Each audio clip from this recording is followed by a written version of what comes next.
more. Widesight TV. So Andy, to what extent will hydrogen be a game changer? For those parts of the economy that are difficult to electrify, it will be unquestionably be a game changer because it essentially provides a solution to decarbonise those parts where there wasn't previously an obvious way to do it. So the thing that really changed was when the government adopted a net zero emissions target, carbon emissions target by 2050, and they did that in 2019. And previously it was an 80% reduction target. So it was that 20%, that additional 20%, and how you're going to meet that additional 20% that really created the interest in hydrogen, and people started to think about how it could be used. So within that 20%, there's heavy industry and heavy transport, as well as other things. So if I just kind of think about those two in turn, so heavy industry, so green hydrogen, so hydrogen made from renewable electricity, can replace grey hydrogen, which is hydrogen that is made from methane, natural gas. So it can replace that in process emissions. So it's used in industry as a process, effectively, as a feedstock for an industrial process.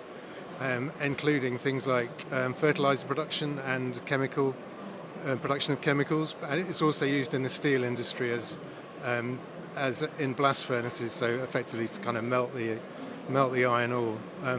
So in those applications, it is a really good solution, and it's kind of generally accepted that it's a good solution. There are other industrial applications where electrification might be better. So some kind of high temperature heat electrification might kind of work just as well or better than hydrogen. In transport, a battery electric vehicle is twice as efficient as a hydrogen fuel cell vehicle, and you can't really get away from that fact. That's just kind of physics. So for a lighter vehicle, it's more cost effective. A battery electric is more cost effective than hydrogen generally. It starts to get less clear as the vehicles get heavier. So when you start getting into lorries and things like that, it's not just about the efficiency of the vehicle itself. It's more about the cost effectiveness and productivity of the business as a whole. So it's that bigger picture that you need to think of. So as an example, if you have a vehicle kind of refueling on hydrogen, can refuel in about 10 minutes. So a heavy lorry, maybe a lorry, whereas a battery electric vehicle is going to take longer. It might take a few hours. So that kind of affects the capacity of the business and the productivity of the business as a whole. And there are other kind of aspects of hydrogen. So it's not as heavy as batteries. So having, particularly in lorries where you would need a large amount of batteries to store the energy that you need, there's a lot of weight there, and hydrogen doesn't have that similar weight. It's lighter. There's still quite a big volume, but it's lighter. And there's also the hydrogen is an easier way of storing energy longer term than batteries. So that can affect the kind of operation and operation of the business, and it just has benefits to the operational side of the business. So for heavier vehicles, I guess it's just a finer balance between battery electric and hydrogen, and you need to think through those kind of issues quite carefully when you're thinking about what the best solution for lorries is. Other types of transport, so for ships, for long distance shipping, hydrogen is almost as good consensus that hydrogen is a good solution for that. Because of that ability to store hydrogen for longer periods of time, and also so it's that ability to store it for longer periods of time, and people are thinking about other ways of storing it. So there is things like ammonia, which is even easier to store than hydrogen. You can do it under less pressure. So people are looking at those different alternatives for storing it. Then, as well as long distance vessels. You also have things like fishing vessels which go out for 2 or 3 weeks at a time. And again, it's that ability to store the energy on the vessel for that long period, which you may not be able to do on a battery electric, because it's going away for 2 or 3 weeks and not coming back to port. And we're also thinking about, kind of related to renewables, we're thinking about vessels that go away and service offshore wind farms. So that, again, they could go away for 2 or 3 weeks to service the wind farm, and hydrogen is a good option for powering those vehicles potentially, but it's something that we're looking into. Trains again, if you can't electrification is always going to be the best solution for trains, but if it's in a remote location or it's difficult to get access to that electricity grid, then hydrogen could be a good solution. Again, an example of that is in Scotland, some parts of rural Scotland, it might work better. And then finally, aviation. So again, long distance air travel, hydrogen is potentially a really good solution for that, but people are looking through those very carefully at all those options. Thank you. That's a really, really useful roundup. So why is it that Scottish Power has chosen to invest in green hydrogen? Well, I guess the main thing is we're committed to addressing climate change now as a company, and we're the only vertically integrated utility that's 100% renewable generation, and we also have a commitment to be carbon neutral by 2050. So within that, I guess it was a natural step really to take that electricity and convert it into something that is more useful for our customers. It's something that they can use to decarbonise their different processes. I think it's kind of important though to recognise that it's not just about hydrogen, it's about decarbonisation for us. So we would also, any hydrogen that we produce, we would look to back that up by developing new renewable assets that would power the electrolyzer. So the electrolyzer is the bit in the hydrogen production equipment which actually splits the water into hydrogen and oxygen. So we would always look to power that electrolyzer with renewable energy either from existing or a new wind farm, and then so we would be able to kind of demonstrate that the renewables, that it was zero carbon. They were actually saving carbon by doing this, and we'd be able to demonstrate that. I think it's also, and actually we're doing that at our Whiteley wind farm, where we're developing a hydrogen production facility. So there's an existing wind farm, so we can use the electricity from that. But we're also looking to develop a 40 megawatt solar PV park, a new solar farm to power that electrolyzer. I think it's kind of also important to stress that we're not just pushing hydrogen where electrification may be a better option. So we have parts of the business that are working out solutions for the electrification of heat, for example, and there's also parts of the business that are looking at enabling people to take up electric vehicles, so EVs,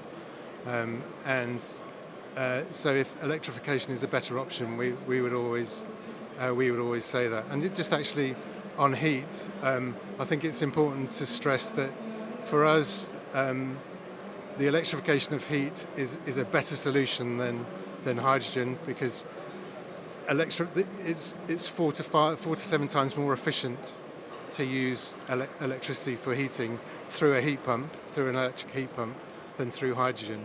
So if you were trying to power heating for if you were trying to power the heating through electricity, you would need 4 to 7 times more renewable energy if you were using hydrogen than if you were using an electric heat pump. So hydrogen's obviously part of the mix, but is the infrastructure and the supply chain in place to support it?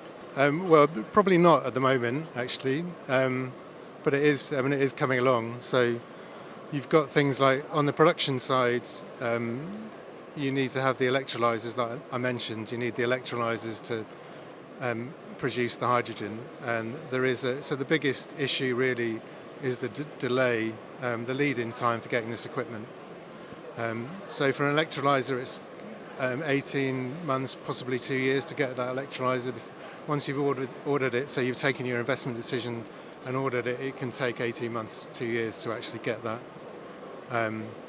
electrolyzer delivered, which is obviously you need that for it to work. And on the transport side, similarly, there are lags if you're ordering a hydrogen fuel cell lorry, for example. It's kind of 18 months before you'll be able to get hold of that. So there are problems issues in the supply chain, but it's a very young market. So it's all things that will work out as the market develops, and those things will ease. But just a couple more things on the supply chain. So we're working quite hard with people who are developing innovative solutions to technology, so new types of electrolyzers, and working with them to apply for funding from government to develop their solutions and to bring it on, and to help them get that funding. So the aim is that eventually you'll have a more robust supply chain because you'll have more competition. There'll be different things, and it will drive the efficiency of the electrolyzers mainly, and that will ultimately, hopefully, drive the costs down for the for consumers, for people who are buying the hydrogen. And just one other thing is on transport. So if you're transporting the hydrogen from a renewable a wind farm, say, if you're transporting it from there to a customer in a lorry, we would always look to make sure that is a zero carbon or low carbon transport. So we're working with people in the supply chain at the moment who have biomethane trucks, for example, so we could transport the hydrogen in that. The long-term goal would be that we would be using hydrogen trucks, but for what I've said about the supply chain for hydrogen trucks, it's not there at the moment. So we're just trying to do as much as we can now to make sure you're decarbonising the supply chain wherever you can. Clearly, supply chain is just one of the challenges you're working through at the moment. What other ones would you call out? What other challenges would you call out that you're working on right now? Well, probably the actually bigger than the supply chain is matching up supply and demand. So it's difficult for us as a company to invest in a green hydrogen production facility when we don't know where the demand is coming from. And equally, if you have a haulage company, for example, who's looking to invest in a green hydrogen powered lorry, they can't really do that unless they know they've got a reliable source of green hydrogen. So it's matching those two things up and finding when the demand is going to come on, so we can then start to plan when we're going to start developing these the green hydrogen production facilities. And we're working with people like the Scottish Wholesale Association and their members, so primarily initially on the transport side, to look at when that demand is likely to come forward, whether they want the hydrogen delivered to their depots, or whether it would be from a hydrogen refueling station.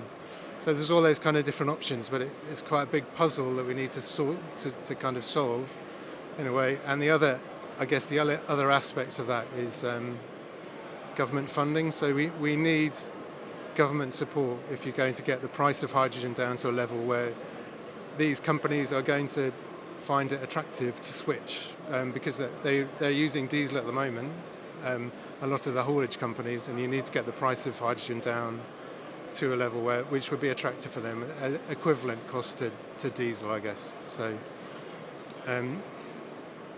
yeah, I mean that's kind of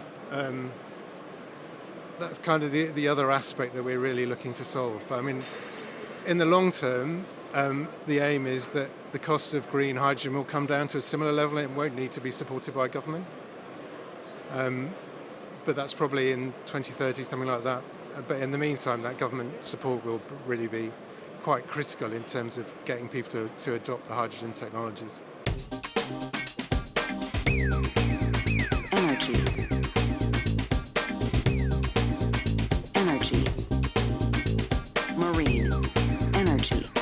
power. Widesight TV.